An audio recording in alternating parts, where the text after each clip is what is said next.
হিমালয়ের পাদদেশ থেকে ধেয়ে আসা কনকনে ঠান্ডা বাতাসে শিলিগুড়ি করিডোরের চা বাগানগুলো কাঁপছে। মানচিত্রের দিকে তাকালে এই জায়গাটিকে মনে হয় আক্ষরিক অর্থেই একটি মুরগির গলা বা চিকেন স্নেক। মাত্র 22 কিলোমিটার চওড়া একটি সরু ভূখণ্ড, যার এক পাশে নেপাল আর অন্য পাশে বাংলাদেশ। এই 22 কিলোমিটারের সুতোটি ভারতের মূল ভূখণ্ডের সাথে উত্তর পূর্বাঞ্চলের 7টি রাজ্য বা 7 সিস্টার্সকে আটকে রেখেছে। দিল্লির সাউথ ব্লকের শীতাতপ নিয়ন্ত্রিত ওয়ার রুমে আজ রাতের ঘুম হারাম। মনিটরে জ্বলছে একটি স্যাটেলাইট ম্যাপের ঠিক মাঝখানে এই চিকেন স্নেক, আর তার নাকের ডগায় বসে থাকা বাংলাদেশের উত্তরের প্রাচীন জনপদ রংপুর। ভারতের নীতি নির্ধারকদের কাছে এই রংপুর এখন আর শুধু একটি প্রতিবেশী দেশের মানচিত্রের অংশ নয়, এটি তাদের অস্তিত্বের সবচেয়ে বড় ত্রাস। যদি কোনোদিন যুদ্ধ বাধে, যদি এই 22 কিলোমিটারের সুতো একবার ছিঁড়ে যায়, তবে ভারতের মানচিত্র থেকে চিরতরে খসে পড়বে 7 সিস্টার্স। এই সাইকোলজিক্যাল ট্রমা বা মনস্তাত্ত্বিক আতঙ্ক থেকেই দিল্লির কট্টরপন্থী নীতি নির্ধারক এবং ছায়া সরকার এক ভয়ঙ্কর, রোমহর্ষক এবং চরম ঔদ্ধত্যপূর্ণ ছক কষতে শুরু করেছে। তারা চাইছে যে কোনো মূল্যে এই চিকেন স্নেককে প্রশস্ত করতে, আর তার জন্য তাদের টার্গেট বাংলাদেশের 16,185 বর্গ কিলোমিটার আয়তনের আস্ত রংপুর বিভাগ।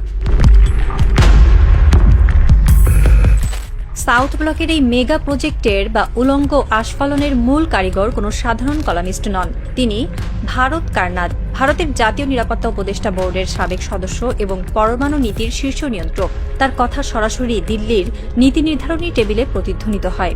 ভারত কারনাদ তার টেবিলে রাখা ফাইলে যে আগ্রাসী প্রস্তাবটি দিয়েছেন, তা শুনলে যে কোনো স্বাধীন দেশের নাগরিকের রক্ত টকবক করে ফুটতে বাধ্য। তিনি অত্যন্ত নির্লজ্জভাবে মোদী সরকারকে পরামর্শ দিয়েছেন, টাকার জোরে রংপুর কিনে নাও। বাংলাদেশের ঘাড়ে থাকা $10,400 কোটি বিদেশি ঋণের সুযোগ নিয়ে ভারত কারনাদ প্রস্তাব দিয়েছেন 1 থেকে 2,000 কোটি ডলারের বিনিময়ে পুরো রংপুর বিভাগকে বাংলাদেশের কাছ থেকে কিনে ভারতের হাতে তুলে দিতে।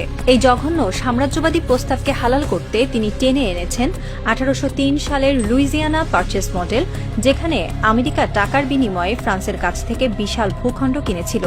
তার এই নীল নকশা যদি বাস্তবায়িত হয়, তবে রংপুর তার আবহমান কালের স্বাধীন আত্মপরিচয় হারিয়ে ভারতের আসাম বা পশ্চিমবঙ্গের একটি পরাধীন পদানত জেলায় পরিণত হবে। আসামের উগ্র হিন্দুত্ববাদী মুখ্যমন্ত্রী হিমন্ত বিশ্ব শর্মার মতো নেতারা দীর্ঘদিন ধরেই বাংলাদেশের ভূখণ্ড গ্রাস করে তাদের মানচিত্র বড় করার যে স্বপ্ন দেখছেন, ভারত কারনাদের এই প্রস্তাব সরাসরি সেই গোপন এজেন্ডারই প্রাতিষ্ঠানিক রূপ। কিন্তু ভারত কেন হঠাৎ রংপুর নিয়ে এত মরিয়া হয়ে উঠল? এর পেছনের বারুদ হিসেবে কাজ করেছে রংপুরেরই একটি প্রান্তিক জেলা লালমনিরহাট। চিকেন স্নেক থেকে মাত্র 135 কিলোমিটার দূরে লালমনিরহাটে রয়েছে দ্বিতীয় বিশ্বযুদ্ধের একটি পরিত্যক্ত বিমান ঘাঁটি। সম্প্রতি এই ঘাঁটিকে নতুন করে প্রাণ দেওয়ার কাজ শুরু হয়েছে, আর এই ঘাঁটিতে চীনা কর্মকর্তাদের সরেজমিন পরিদর্শন দিল্লির বুকে সরাসরি কাঁপন ধরিয়ে দিয়েছে।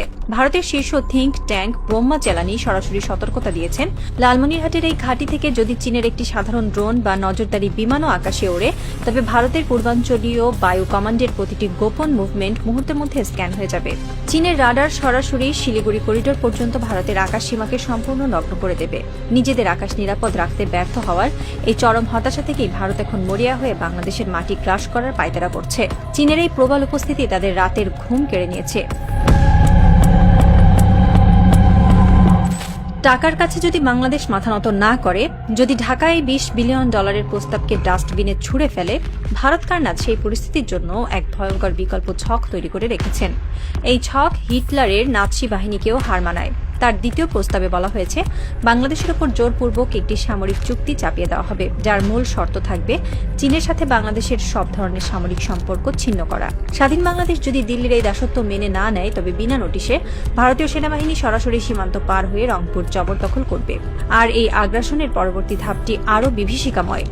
রংপুরের 1.5 কোটি আদিবাসীকে তাদের পিতৃভূমি থেকে উচ্ছেদ করে জোরপূর্বক বাংলাদেশের মূল ভূখণ্ডে পুষিন করা হবে, আর বিনিময়ে বাংলাদেশের অন্যান্য অঞ্চলে থাকা হিন্দুদের এনে রংপুরে বসতি গড়তে বাধ্য করা হবে। একটি স্বাধীন রাষ্ট্রের ভেতরে ঢুকে এমন পরিকল্পিত জনবিনিময় বা জাতিগত নিধনের সরাসরি হুমকি আন্তর্জাতিক আইনের চূড়ান্ত লঙ্ঘন এবং চরম সাম্রাজ্যবাদী স্পর্ধা।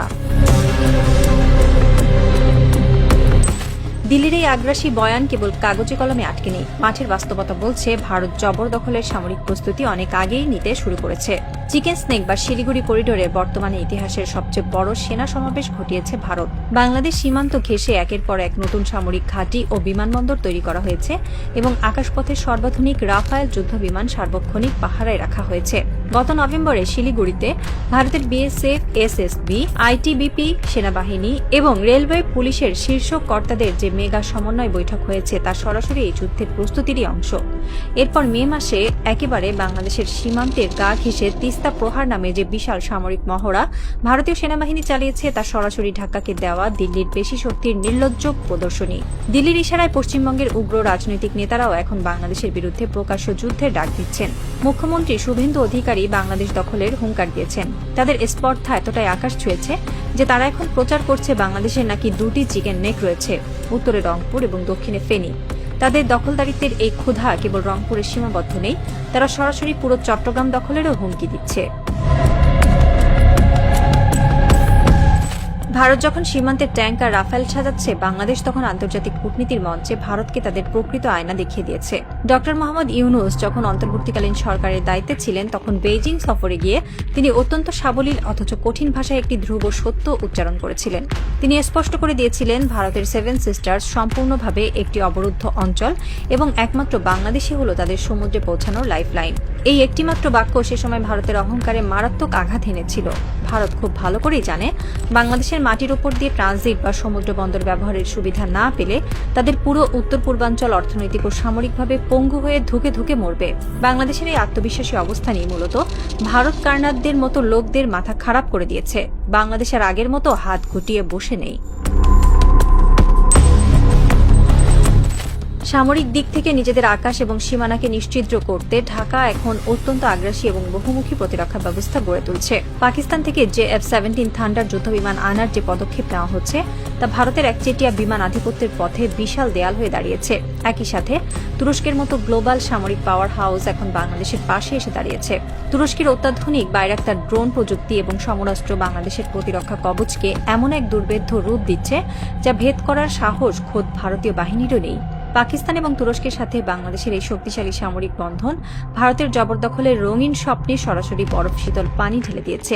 ভারত কার্নার তার রক্তপিপাসু নিবন্ধের শেষে এক প্রকার আক্ষেপ করে বলেছেন, বর্তমান মোদী সরকারের হয়তো এখনই সরাসরি রংপুর দখল করার মতো বুকের পাটা নেই, কিন্তু এই সাময়িক পিছু হটাকে হালকাভাবে নেওয়ার কোনো সুযোগ নেই বাংলাদেশের সামনে। রাত শেষ হয়ে আসছে, শিলিগুড়ি করিডোরের ওপাশ থেকে ভোরের আলো ফুটছে। দিল্লির ড্রয়িং রুমে টাঙানো বাংলাদেশের মানচিত্রটির দিকে হয়তো এখন কেউ না কেউ শকুনের দৃষ্টিতে তাকিয়ে আছে। পশ্চিমবঙ্গের উগ্র নেতাদের আস্ফালন, সীমান্তে সামরিক মহড়া এবং মিডিয়া ট্রায়াল সবকিছু একটি নির্দিষ্ট লক্ষ্যকে সামনে রেখে এগোচ্ছে। ভারতের একমাত্র উদ্দেশ্য হল বাংলাদেশের ভেতরে একটি কৃত্রিম অস্থিরতা তৈরি করা, যাতে সেই ধোঁয়াশাকে কাজে লাগিয়ে তারা আন্তর্জাতিক বিশ্বকে বোকা বানিয়ে সরাসরি সামরিক হস্তক্ষেপ করতে পারে।